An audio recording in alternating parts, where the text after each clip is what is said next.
Have you ever bought something that you shouldn't have because your budget was shot, but you kind of closed your eyes and pressed purchase anyways, and then because you bought the one thing you weren't supposed to buy, it actually opened the floodgates and allowed you to buy more irresponsible things?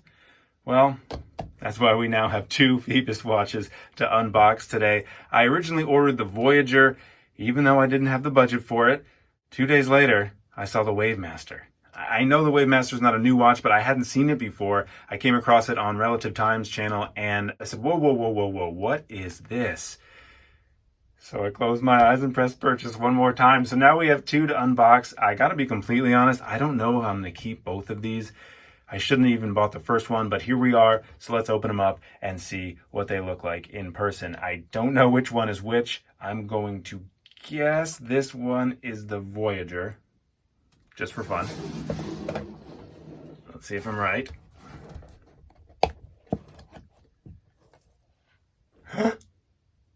Okay, we still don't know.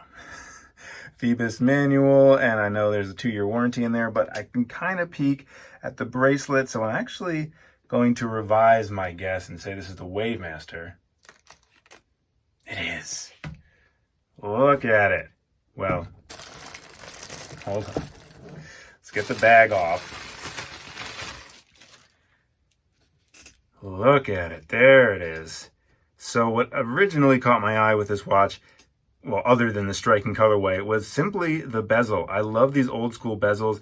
It's actually what made me almost buy a few other watches before, including some homage watches that I actually had to make myself not buy. I thought I could hold out and find an original design, and I did. So the old school bezel design plus the kind of new school colorway really caught my eye and just drew me in. I also have never owned a bracelet like this. It's fun, but this is a chunker. I mean, it looks like a chunker. It is. Like, this is the heaviest watch I think I've ever held. Whew. But let's look a little closer. I'm not going to take the stickers off yet. I'm sorry if that's going to be annoying, but again, I don't know which one of these I'm going to keep or if I'm just going to say F it and keep both. But I love the applied indices, the octopus, and that wave pattern on the dial is so fun. So I got the 10% discount on both these watches, as you can too. Not for me. Whoa. Last time I checked, I only had 11 subscribers. But I caught this watch on Relative Times,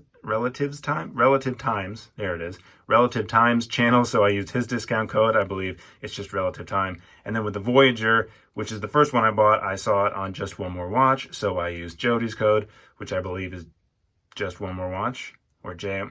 Look at his channel. I'll link it too for his video. But this is the Wavemaster, the coin edge bezel, and like that. Signed crown, another octopus, double push button, milled clasp. Is it? Yep. Only 3 points of micro adjustment, which I am not the biggest fan of, but these are smaller links, so that should provide less of an issue. Quick wrist shot, unsized. Before we move on to the Voyager. And there it is. My 7 1/4 inch wrist. You can definitely feel this guy. On Relative Times channel, he described this as a summer watch, which I do agree with. I just wish that I saw that part of his review before I pressed purchase, because will this fit in the wintertime? That is something I'm going to have to keep in mind. Will it fit in with all the clothes I like to wear? Will this mesh with my style when it's not lighter colors, shorts and t-shirts, summertime? That teal is fun. All right. This is just an unboxing. And we've unboxed one. Let's unbox the other. Here, you can stay on screen. This is the Voyager. This better be the Voyager. Yep, there it goes. So the main reason I got this watch was actually because I couldn't buy another watch. I've been kind of, hold on, there we go. I've been, ooh, that's pretty. Yeah, hold on a second. I'll tell you the backstory in a minute. Look at that dial. Man. So I was kind of stalking Long Island Watch's Islander watch collection, and there was one in particular, I think it's the ISL 18. I'll pull up a photo. Either way, it's the one that kind of looks like a Yachtmaster. I love that colorway. I love what he did with that watch. And I was going to buy it, but I didn't know if I had $300 to spend. Actually, I think that one's $330. In fact, I knew I didn't have $330 to spend. I didn't have $250 to spend on this watch, but I did. And I was just kind of thinking about it. I'm not the biggest fan of homage watches, and it was a weird kind of amalgamation between a SKX with all the specs, but Yachtmaster colorway. I do love this kind of bezel. Anyhow, I was going to buy it, and I said, oh, let me just sit on it one more night. So I go to bed, I wake up, the next morning, it's sold out. Son of a bitch. But, as I said, I didn't really know how I felt about getting an homage watch, and I am going to call it one, even though there are, of course, differences. And then I came across this, which is a similar colorway with a great blue dial and this kind of relief style, Yachtmaster style bezel. This is a dual time zone bezel instead of a dive bezel, which I'm not sure how I fully feel about it yet.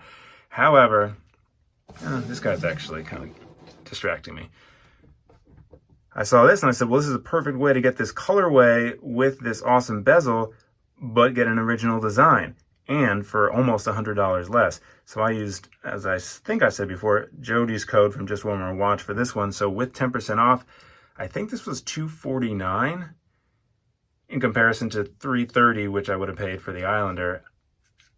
Dome crystal on this one, sapphire on both. Another thick slab of a case.